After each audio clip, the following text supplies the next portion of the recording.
ஒருத்தருக்கு வந்து ரொம்ப நாள் கல்யாணம் ஆகலை, பழனி மலை தான் போயிட்டு வச்சேன். 2 தடவை தான் போனாங்க, 3ஆவது தடவை நிச்சயமாயிருச்சு. முருகர் தான் மிக முக்கியமான தெய்வம். எப்படி அற்புதமான தெய்வம்னா எல்லாத்துக்கும், அதுலேயும் திருச்செந்தூர் முருகன் இதை விட அற்புதம். எப்படின்னா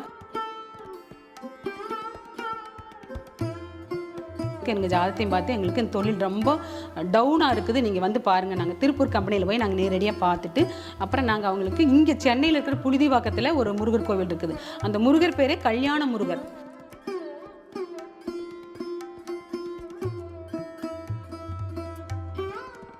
கொஞ்சம் இடித்து மராமத்து வேலை பண்ணுற மாதிரி இருந்தது. அதை பண்ணி கொடுத்துட்டு செஞ்சு விட்டு வந்து 2 கம்பெனியும் நல்ல நிலைமையில் ஓகோன்னு ஓடுது. இப்போ அவர் நம்மக்கிட்ட என்னென்ன கேட்குறாருங்களா, இன்றைக்கி என்ன கலர் ட்ரெஸ் போடலாம், என்ன கலர் கார் வாங்கினார், என்ன கலர் கார் வாங்கலாம், நம்பர் என்ன நம்பர் வாங்கலாம் அப்படின்னா. எப்படின்னா மேஷ லக்னக்காரங்களா, அதாவது ஏஎல்பி மேசம் போனாலும் சரி, ஏஎல்பி மேசம் போனால் மட்டும்தான் போகணுமான்னு என்கிட்ட ஆர்கியூ பண்ணுறாங்க. அப்படிலாம் இல்லை, ஜனன லக்னக்காரங்களும் போகலாம். மேஷ லக்னம் போகிறவங்க வந்து என்ன பண்ணலான்னா, தனுசு லக்னக்காரர்கள் சுவாமி மலை போகணும். கும்ப லக்னத்துக்கு வந்து வீட்டில் வந்து முதல்ல என்ன செய்யணும்னா அவங்க கும்பம் வச்சு வழிபடணும். விருச்சிக லக்னக்காரர்கள் என்ன பண்ணலான்னா திருமணஞ்சேரியில் இருக்கிற கோவிலில் போய், திருமணஞ்சேரியில் அங்கே என்னென்னா மாலை தான் ஸ்பெசிஃபிக்கு. மீன லக்னக்காரர்கள் என்னன்னா, நான் இந்த சென்னையில் உள்ள புழுதிவாக்கம் கல்யாண முருகர் தான் சொல்லியிருக்கிறேன்.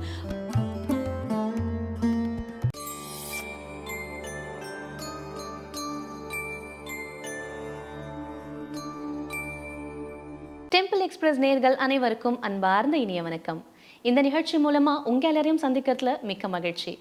நம்ம நிகழ்ச்சியில ஒவ்வொரு நாளும் ஆன்மீகம் குறித்த பல சுவாரஸ்யமான தகவல்களை பார்த்துட்டு வரோம். அந்த வரிசையில இன்னைக்கு நம்ம நிகழ்ச்சியில ஜோதிடம் குறித்த பல முக்கியமான தகவல்களை பகிர்ந்துக்கிறதுக்காக நம்முடன் இணைஞ்சிருக்காங்க ஏஎல்பி ஜோதிடர் டாக்டர் திருமதி பத்மா மகாலிங்கம் அவர்கள். வணக்கம்மா. வணக்கம். ரொம்ப சந்தோஷமா இன்னைக்கு நீங்கள் நிகழ்ச்சிக்கு வந்ததுக்கு. நம்மளோட நேயர்கள் வந்து ரொம்ப ஆர்வமாக இருக்காங்க, உங்ககிட்ட இருந்து என்ன தகவல்கள் வந்து அவங்க தெரிஞ்சுக்கலாம் அப்படின்னு ரொம்ப இன்ட்ரெஸ்டடாக இருக்காங்க. நிறைய விஷயங்களை பேச போகிறோம். அதில் வந்து ஒரு முக்கியமான விஷயம் வந்து இப்போ ரொம்ப ரீசெண்ட் டைமில் வந்து ரொம்ப ஃபேமஸாக இருக்குதுன்னு கூட சொல்லலாம். நிறைய பேர் வந்து நான் வந்து முருகன் பக்தையாக மாறிட்டேன் அப்படின்னு சொல்கிறாங்க. நம்ம முருகரை பற்றி நிறைய வந்து நிகழ்ச்சியில் பேச போகிறோம். முதல்ல சொல்லுங்கள், முருகரை வந்து யாரெல்லாம் வழிபடலாம், எந்த ராசிக்காரர்கள் முருகனை வழிபடலாம்? முருகரை எல்லாரும் காமனாக வழிபடலாம். யாரெல்லாம் வழிபடலாம், யார் வழிபடக்கூடாதுங்கிற இதெல்லாம் அது பிரிவினையெல்லாம் கிடையவே கிடையாது. அதில் இப்போ 1000 பேர் காவடி எடுத்துகிட்டு வராங்க, அதில் யாரெல்லாம் வழிபடலாம் வழிபடக்கூடாதுன்ற அர்த்தம் இருக்கா? அதெல்லாம் கிடையாது. யார் வேணாலும் வழிபடலாம். ஆனால் முருகனை வழிபட்டவங்க கண்டிப்பாக வெற்றி நிச்சயம். வெற்றிவேல் முருகனுக்கு அரோகரா சொல்கிறோம்ல, அது மாதிரி வெற்றி நிச்சயம். அதே மாதிரி வேல்மாறல் படிக்கணும். வேல்மாறல் படித்து முருகனை பதிகம் தான் அவருக்கு மிக முக்கியம். வேல்மாறல் படித்து அவரை வந்து நமக்கு சாமி கும்பிட்டோம்னா நம்ம எண்ணியதை நிறைவேற்றி தருவார். அதுலேயும் பழனி முருகன் என்பவர் மிக அற்புதமான சக்தி வாய்ந்தவர். எப்படின்னா அவரை சுற்றி சித்தர்கள் நிறைய இருக்காங்க. சித்தர்களுக்கெல்லாம் மகாபுருஷராக விளங்குறவர் பழனி முருகன். அவரை சுற்றி சாக்கடை சித்தர், மௌனசாமிகள், புலிப்பாணி சித்தர், அத்தனை சித்தர்களுக்கும் நான் தலைவனாக இருந்து எல்லாத்துக்கும் வேண்டியதை கொடுக்கிறேன் என்று சொல்லி பழனிமலை முருகன் இருக்கிறார். எங்கள் ஆஃபீஸில் நடந்த விஷயம் என்னென்னா, ஒருத்தருக்கு வந்து ரொம்ப நாள் கல்யாணம் ஆகலை, பழனி மலை தான் போயிட்டு வச்சேன். 2 தடவை தான் போனாங்க, 3ஆவது தடவை நிச்சயமாயிருச்சு. இந்த மாதிரி பழனிமலை முருகன் நிறையா அற்புத நிகழ்வுகளை நடத்தி கொண்டிருக்கிறார். எந்த ராசிக்காரர்கள் வந்து முருகர்? ராசி மெயின் இல்லைங்கம்மா. ராசி வந்து மனசு, லக்னம் தான் உயிர். லக்னக்காரர்கள் வழிபடுறது தான் அந்த கல்யாணம் ஆகாதவங்க. எந்தெந்த லக்னக்காரர்கள் எந்தெந்த முருகரை, ஒரு முருகன் கிடையாது, எந்தெந்த முருகரை வழிபடலாம் அப்படிங்கிற கான்செப்ட் இருக்குது. அதாவது லக்னக்காரர்கள் ஏஎல்பி லக்னமாக இருந்தாலும் ஜன லக்னமாக இருந்தாலும் அவங்கவுங்களுக்கு என்ன பிடிக்குதோ அதன்படி செயல்படலாம். நாங்கள் ஏஎல்பியில் பார்த்துட்டு இருக்கிறனால ஏஎல்பி லக்னக்காரர்களுக்கு ஒவ்வொரு கோவிலாக சொல்லிட்டு இருக்கிறோம். ரொம்ப சிறப்பாக சொன்னீங்கம்மா. அதே மாதிரி திருமணம் எவ்வளோ முக்கியமோ அதே மாதிரி வந்து ஒருத்தவங்களுக்கு தொழில் ரொம்ப முக்கியம் இல்லையா? இப்போ இந்த அரசாங்க தொழிலாக இருக்கட்டும், இல்லை வந்து நார்மலாகவே தொழில் அமையறதுக்கு எந்த முருகரை நம்ம வந்து வழிபடலாம்? அவங்களுக்கு சுயஜாதகம் பார்க்கணும். கண்டிப்பாக 10ஆம் இடம் தான் தொழில். அந்த இடத்துல சுயஜாதகம் பார்த்து 10ஆம் இடத்துக்கு அதிபதி யாருன்னு பார்த்து 5 அதிர்ஷ்டம், இது 2ஐயும் காமன் பண்ணி 2ஐயும் பொருத்தி நாங்கள் பார்த்து அதுக்குண்டான முருகர் முருகர் தான் மிக முக்கியமான தெய்வம். எப்படி அற்புதமான தெய்வம்னா எல்லாத்துக்கும், அதுலேயும் திருச்செந்தூர் முருகன் இதை விட அற்புதம். எப்படின்னா குழந்தை இல்லாதவங்களுக்கு குழந்தை, தொழில் ஜெயிக்கிறதுக்கு திருச்செந்தூர் முருகர். இந்த மாதிரி நாங்கள் அனுப்பி விட்டுருக்கோம். கண்டிப்பாக அவங்களுடைய சுயஜாதகம் பார்த்து தான் நாங்கள் பொருத்தி தர்றோம். ஓகே. நீங்க திருமணத்திற்கு வந்து ஒரு 80% வந்து உங்ககிட்ட வந்து சக்சஸ் ஆயிருக்குன்னு சொல்றீங்க. அந்த மாதிரி தொழில் ரீதியா உங்ககிட்ட வந்து ஒரு சக்சஸ் அடைஞ்சு உங்கள வந்து திரும்ப பார்த்து உங்ககிட்ட பேசினவங்க யாராவது இருக்காங்களா? அது ஒரு உதாரணம் சொல்ல முடியுமா? திருப்பூர்ல ஒரு கம்பெனி வச்சிருந்தாங்க. அவங்களுக்கு தொழில் வந்து இதாயிருச்சு. அவங்க வாஸ்து பார்க்க கூப்பிட்டுருந்தாங்க. நான் ஆல்ரெடி 25 வருஷமா வாஸ்து பார்த்துட்டு இருக்கிறேன்.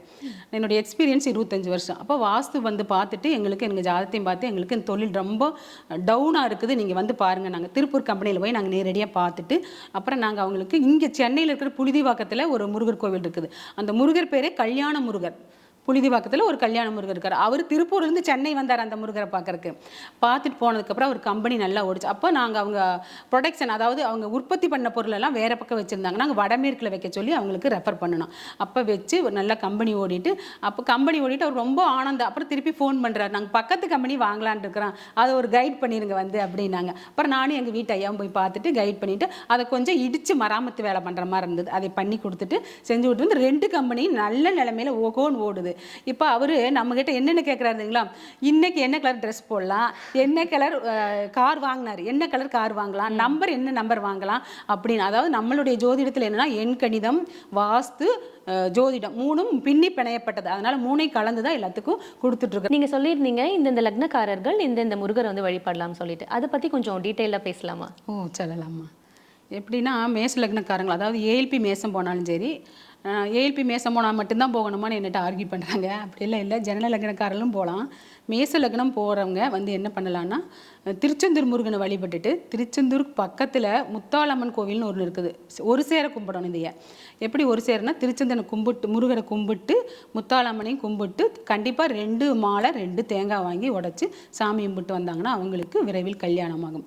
இது போக அவங்கள சுய ஜாதகத்தையும் செக் பண்ணிக்கலாம். ஏஎல்பி லக்னம் ரிஷப லக்னம் போச்சுன்னா அவங்க வந்து திருப்பரங்குன்ற முருகரை கும்பிட்டு செவ்வாழைப்பழம், அதாவது பிக்காத செவ்வாழைப்பழம் வாங்கி வச்சு அங்கே வந்து அங்கேயும் 2 தேங்காய் 2 மாலை வாங்கி சாத்தி சாமி கும்பிடணும். அதாவது ஏஎல்பி ரிஷபம் போனால் ரிஷப லக்னக்காரர்கள்.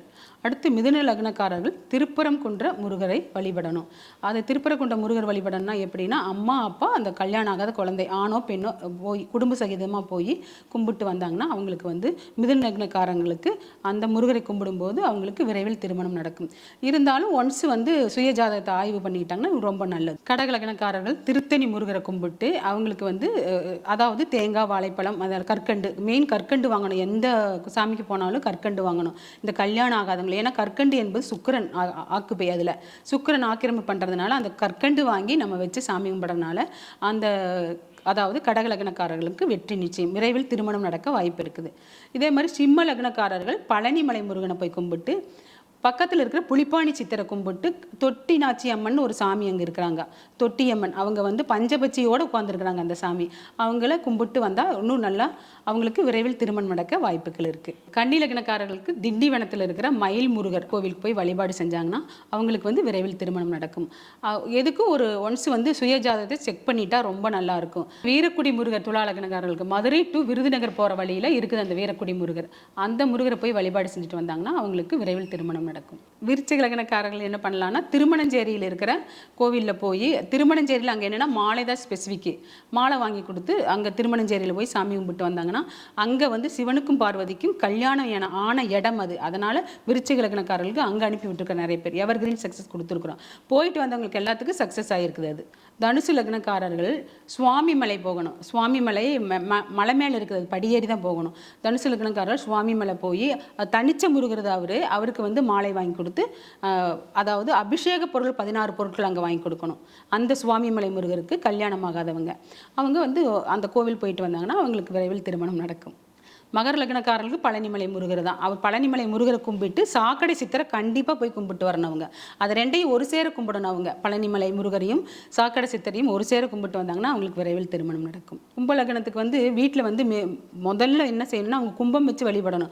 வழிபட்டு அப்புறம் பக்கத்தில் உள்ள முருகரை கும்பிடலாம். அவங்க கும்ப லக்னக்காரர்களுக்கு ஜெயம் எப்படின்னா காலபுருஷனுக்கு 11ஆம் இடம், அது லாபஸ்தானம். அதனால் அது வந்து எந்த லக்னக்காரர்களாக இருந்தாலும், கும்ப லக்னக்காரர்கள் எந்த ராசிக்காரர்களாக இருந்தாலும், கும்ப லக்னத்தில் பிறந்தவங்க ஏஎல்பி கும்பலம் போச்சுன்னா அவங்க வந்து கும்பம் வச்சு பூஜை பண்ணி பக்கத்தில் உள்ள முருகரை கும்பிட்டுக்கலாம்.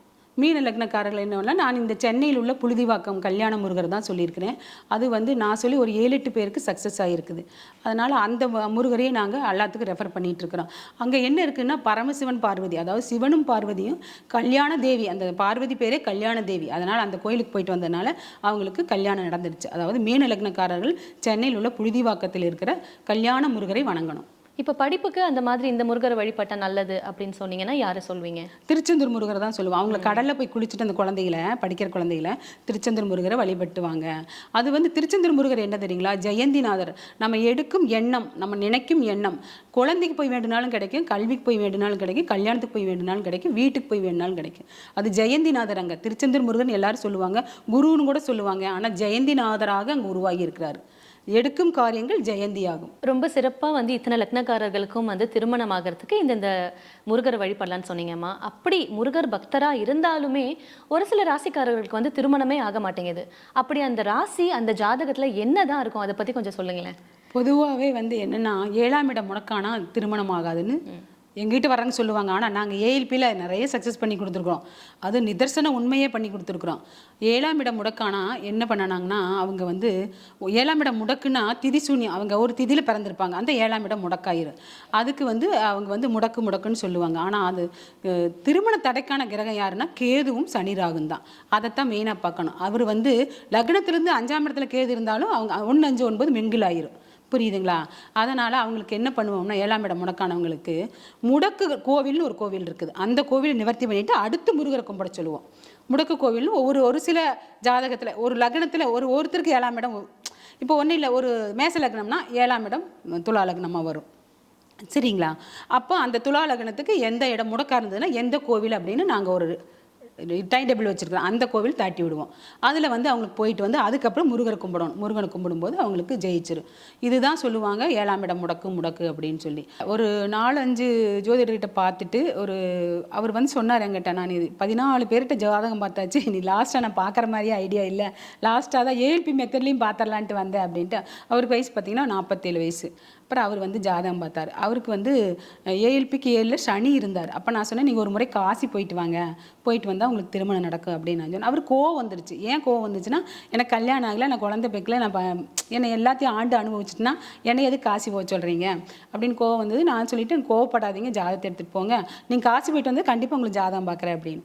அப்புறம் அவர் 2-3 தடவை ஃபோன் பண்ணிகிட்டே இருந்தால் நானும் ஃபோன் எடுக்கவே இல்லை. அப்புறம் ஒரு நாள் கூப்பிட்டு மெசேஜ் போட்டு விட்டார், நான் காசி கிளம்பிட்டேன், போயிட்டு வந்தால் ஜாதகம் பார்ப்பீங்களா அப்படின்னு. சரின்ட்டு அவர் போயிட்டு வந்துட்டு 3 நாளுக்கே வந்துட்டார். அப் அண்ட் டவுனு இதுலேயே போயிட்டு நான் சீக்கிரமாக வந்துட்டேன் அப்படின்னு சொல்லிட்டு வந்துட்டு ஜாதகம் பார்த்தது அவருடைய நல்ல நேரம். காசி போயிட்டு வந்ததே அவருக்கு என்ன நடந்துச்சுன்னு பாருங்களேன். அவர் காலையில் வந்து ஜாதகம் பார்க்குறாரு, நானும் ஒரு 40 நாள் 45 நாள் உங்களுக்கு அமையறக்கு வாய்ப்பு இருக்குது. அப்போ வந்து அந்த நட்சத்திரமும் மாறிடுச்சு, அவருக்கு லக்னமும் மாறி நட்சத்திரம் வேற நட்சத்திரம் மாறினது.